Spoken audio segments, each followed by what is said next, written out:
Hey! What are you kids still doing at this late hour of the night? Juana asked her children who sat comfortably at the couch. She crossed her arms and waited for an answer. Don't you know it's already late? Taiwo turned to her mother with a pleading look. Mum, please. We're just trying to finish this movie. It's so interesting, she said, her hands clasped together as though she were begging. Kehinde quickly chimed in, his excitement evident. It's true, Mum. We've already gotten to the most interesting part of the movie. We really want to know what happens next. Juana's stern expression softened, but before she could say anything, Frank, her husband, appeared in the doorway. Let them be, honey, he said with a small smile. Tomorrow is Saturday. They can stay late. The twins let out a chorus of cheers, jumping slightly in their seats. Thank you, Dad. You're the best. We love you, they said together, their voices full of joy. Juana shook her head and sighed. You too. Your father is spoiling you. But her tone had lost its edge, and a small smile tugged at her lips. Come on, babe, Frank said, wrapping an arm around her shoulders. Let's go to bed and leave them to enjoy their movie. He gently pulled her toward their room. As their parents disappeared down the hallway, Kehinde and Taiwo turned back to the television, their attention once again captured by the glowing screen. The American movie had reached an erotic scene where the actress undressed herself and slowly climbed on top of a young guy who laid naked on the bed. Their lips were locked together as they touched each other's weaker parts, and the rest was history. Taiwo stole a glance at her brother. His eyes were fixed on the action showing on the TV screen with an unshaken focus. She leaned a little closer and tilted her head. Hey, Kehinde, she said softly with a teasing voice. You're so focused on what's happening on the TV. But Kehinde didn't reply, he was so focused on the screen. She smiled and spoke again in a romantic tone. I can tell from your eyes that you're really enjoying it. This time, Kehinde smiled faintly but still said nothing. Are you enjoying it? She asked, leaning closer now. And if I said yes, what would you do? Kehinde finally responded, still so focused on the TV screen.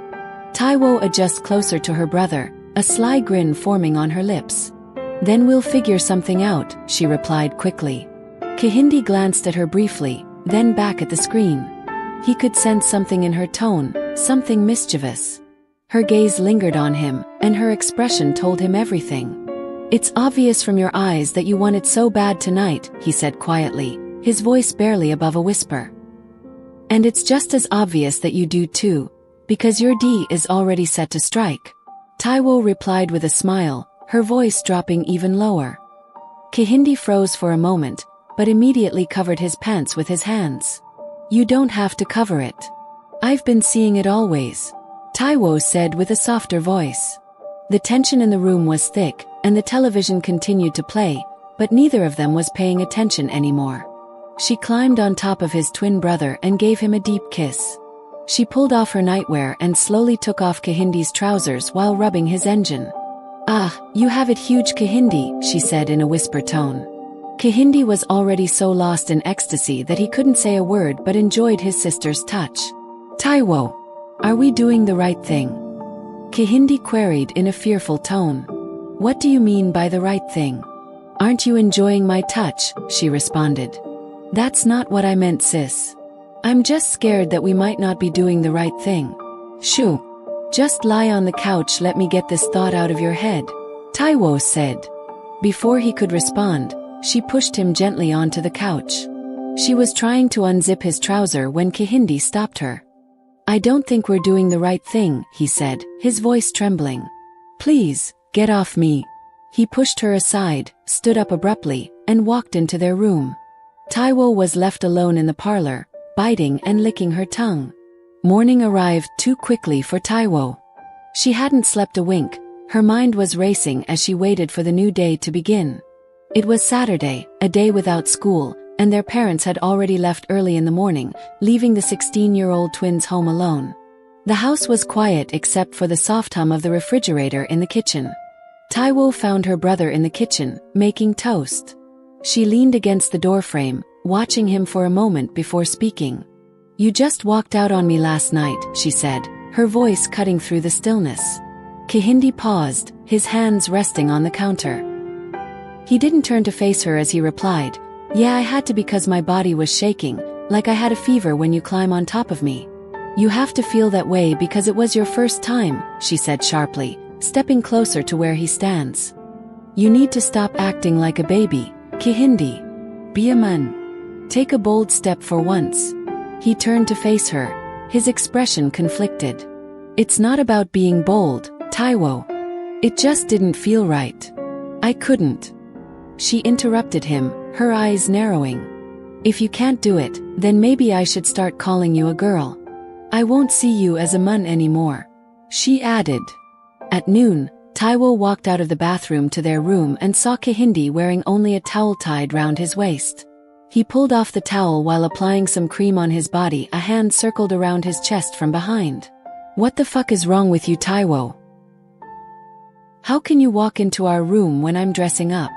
Why can't you give me some space?" Kehinde said with an angry voice. "No, Kehinde. You are my twin brother, your body is mine and mine is yours," she said in a romantic voice while rubbing her hand on his chest. Kehinde can't control himself again, he was already feeling her touch. "Look brother, your D is already hard. Let's do this please, stop proving stubborn," she added. Kehinde let loose of himself while nodding his head like a lizard. Taiwo whispered to his ear that he should allow them do it like the men they watched on the TV yesterday's night. She gently undressed herself and both of them fell on the bed, naked. While they were arguing, a neighbor was eavesdropping on them from the window and decided to go and knock on their door. "Blood of Jesus! What are you twins doing?" The neighbor screamed after seeing Kehinde and Taiwo's naked body touching each other on the bed. "Your parents must hear this." The twins froze, their faces were pale with shock. They went on their knees, pleading with her with their trembling voices. They begged not to report the incident to their parents. But the neighbor's face remained stern. "No, I can't let this slide. This is a deadly act, and your parents need to hear and stop it before it's too late." She then turned to Kehinde. "Why are you having an affair with your twin sister?" Kehinde's hands trembled, his eyes glistening with tears. "It wasn't my fault," he stammered. "She forced herself on me." "What?" "She forced herself on you," she repeated, her voice rising with disbelief. Taiwo stood silent, her head bowed, saying nothing in her defense. "I can't let this go, you need to be punished dearly for this," the neighbor declared. Without another word, she left the house. The moment the door slammed shut, Kehinde turned to his sister, his face a mixture of fear and frustration. "Do you see what you've caused? I told you this won't bring any positive result. Why do you always let little things bother you? See how you're shivering in fear." Taiwo replied with a calm voice. "She's just a nosy neighbor. What makes you think Mum and Dad will believe her if we tell them she's lying against us?" Kehinde shook his head. "You have to stop shivering. Let's plan on what to tell Mum and Dad if our neighbor Dare tells them about this," Taiwo added.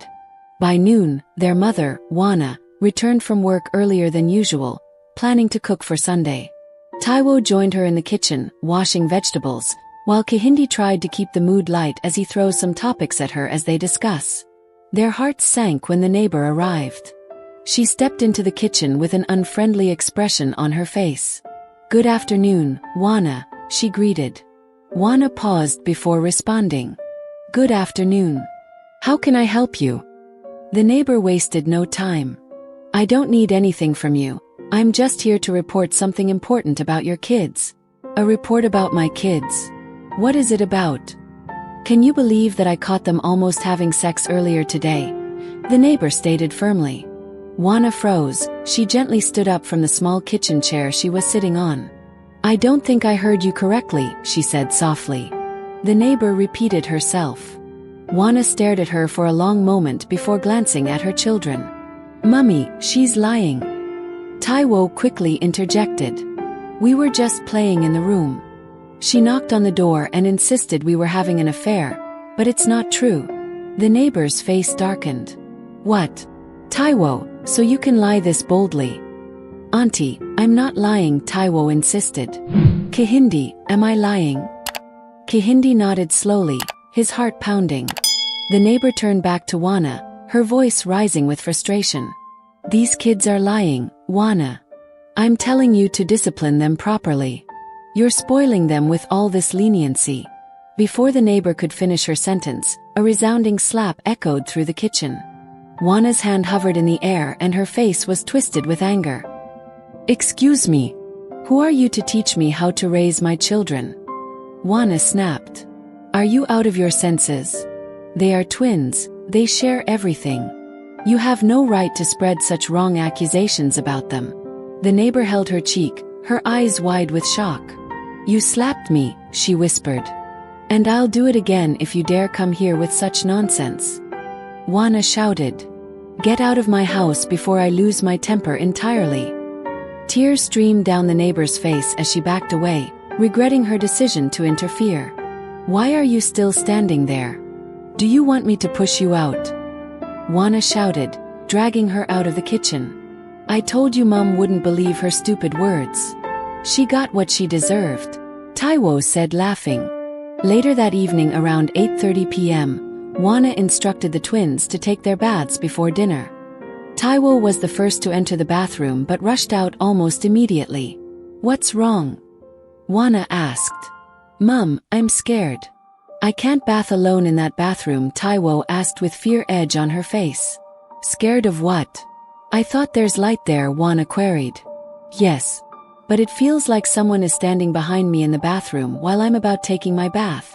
I can't stay with you in the bathroom. I'm trying to reach your dad but his line isn't going through. What do you now want us to do? Juana asked. Mum, since you can't stay with me, can Kehinde come let's bath together? We're twins after all, we do everything together, Taiwo said with a sad look on her face.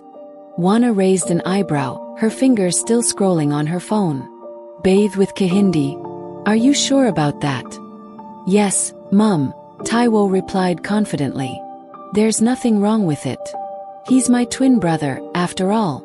Juana turned her gaze to Kehinde, who stood silently to the side. What about you? Are you okay with this? She asked, studying his expression. Kehinde nodded slowly. Yeah, I'm fine with it. Juana shrugged, already distracted by her phone again. All right then, both of you should hurry up. Go to the bathroom and take your baths quickly before your food gets cold. Taiwo smiled faintly and led her brother toward the bathroom. Once inside, she locked the door behind them and turned to face him, a mischievous glint in her eyes. As she began undressing him, she whispered, I've noticed you don't seem scared anymore. You're starting to enjoy my touch, aren't you? I told you not to be afraid. Mum will never believe that our gossip neighbor. Taiwo said, stroking his D before putting it in her mouth. Kehinde's cheeks flushed, and he stammered. But, how did you learn all this, Taiwo? Kehinde stammered, lost in ecstasy. I've watched some videos on our phone that shows how it's done. And I've also seen Mum and Dad doing it in the middle of the night when I woke up to urinate. Her voice trailed off as she continued with her actions. Take it easy. Kehinde yelped, his voice trembling. I'm feeling strange. He gripped the edge of the sink, his face a mixture of discomfort and confusion. Taiwo ignored his protests and continued. Taiwo. Kehinde. Are you two still in there? Juana's voice suddenly rang out from the living room. I'm not hearing the sounds of any water in that bathroom, and your food is getting cold. We're almost done, Mum. Taiwo called back without hesitation. We're just scrubbing ourselves with the sponge. That's why you don't hear the water. All right, hurry up before your dad gets home. Juana didn't press further. A few minutes later, the twins walked out of the bathroom and returned to their room feeling excited and relieved. How did it feel? Taiwo asked in a low voice. Kehinde hesitated, then replied, Wow. It was magical. I felt like I was in another world. You're indeed special in this, he added. I usually feel good and I always have a good night's sleep after this, he said shyly as they got dressed. I knew you'd like it. You're satisfying me too, you know. That means we should be doing it more often, Taiwo said with a soft laugh. Come on. Let's go join Mum at the dining table, she said after they're dressed. They made their way to the table, just as their father, Frank, returned home. Juana, still angry from the neighbor's earlier report, wasted no time in reporting her to her husband as soon as he stepped through the door. "Honey, you need to warn that woman," she exclaimed, her voice thick with anger. "Tell her to stay out of our family's business, or I'll deal with her myself." "Calm down, babe," Frank said. "It's late. I'll speak to her in the morning." "You better do," Juana snapped. "I won't tolerate her anymore." Frank nodded.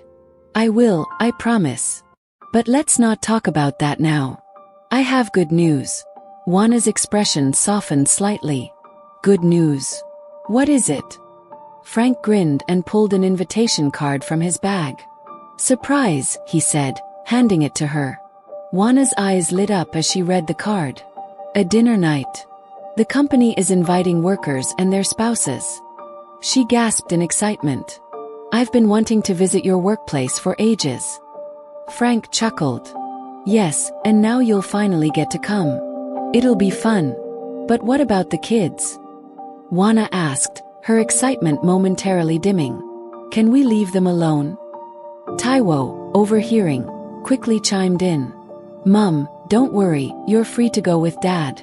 We can manage ourselves," she said with an eager tone, glancing at Kehinde. "Right, Kehinde." Kehinde nodded, smiling. "Yes, Mum. We can handle ourselves. We're 16 now. We're not kids anymore." Juana studied their faces, her motherly intuition kicking in. Something about their excitement felt off. They usually protested or asked endless questions whenever she planned to leave with Frank. This eagerness was strange. "Really? I don't want anyone calling me halfway through the evening, begging me to come back home," she said, her tone skeptical. "No, Mum. We won't disturb you. Go have fun at the party with Dad," Kehinde said convincingly. "We'll just sit back and watch some movies." Juana squinted slightly, her instincts telling her that something wasn't right.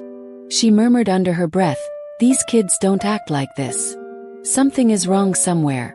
But she chose not to voice her suspicions aloud. Instead, she nodded. "All right then. I'll go with your father. But remember, no misbehavior." Frank had just returned from work and was already enjoying his dinner. Juana's thoughts remained on the twins' odd behavior. Later that night, as she lay in bed, her mind kept circling back to the way they had reacted. "These kids don't usually act this way," she thought. "Could it be that something is wrong? Or are they just growing up?" She sighed, her neighbor's earlier words echoing in her mind. "Are you sure those kids aren't doing something they shouldn't be doing?" "No, no, no," Juana whispered to herself, shaking her head. "My children can't do such a thing. That woman is just trying to cause trouble." She waves off the thought, forcing herself to sleep. Sleep refused to come, and Juana found herself sitting at the edge of the bed, biting her nails. "I need to know for sure," she murmured. "I need to put my mind at ease." She got up quietly and walked to Frank's old work bag. Frank was once a photographer before landing his current job. From the bag, she pulled out a small camera. With careful steps, she tiptoed to the twins' room. Their door was slightly ajar, and the room was dark except for the soft glow of a bedside lamp. Juana slipped inside, mounted the camera on top of their wardrobe, and adjusted it to face their beds. Then, she crept out just as silently, her heart pounding. "If there's any truth to what that woman said, this camera will prove it. But I know in my heart my children wouldn't do such a thing," she whispered to herself, biting her fingers nervously. Finally, exhaustion overtook her, and she drifted off to sleep. The next evening, Juana stood in front of the mirror, applying some powder to her face as Taiwo and Kehinde stared at her. "Mum, you look so beautiful," Taiwo said with a smile. "Yeah, more beautiful than Queen Elizabeth of England," Kehinde added, grinning. Juana laughed softly. "Thank you, my darlings." She turned to them, her expression turning serious. "Now, listen to me. Be good while your father and I are out tonight. No trouble, no issues, and no bothering the neighbors. Understand?" "Yes, Mum, Taiwo replied quickly. We'll stay inside the house till you and Dad returns. You won't have to worry about anything. Juana smiled, kissing them both on their cheeks. That's what I like to hear. The twins followed her outside, where Frank was waiting by the car. Juana waved to them one last time before climbing into the passenger seat. The car's engine roared to life, and they drove off into the evening. As soon as the car disappeared from view, Kihindi turned to his sister. What next? He asked, his voice low. Taiwo's lips curled into a sly smile. Stop acting like you don't know, she replied romantically.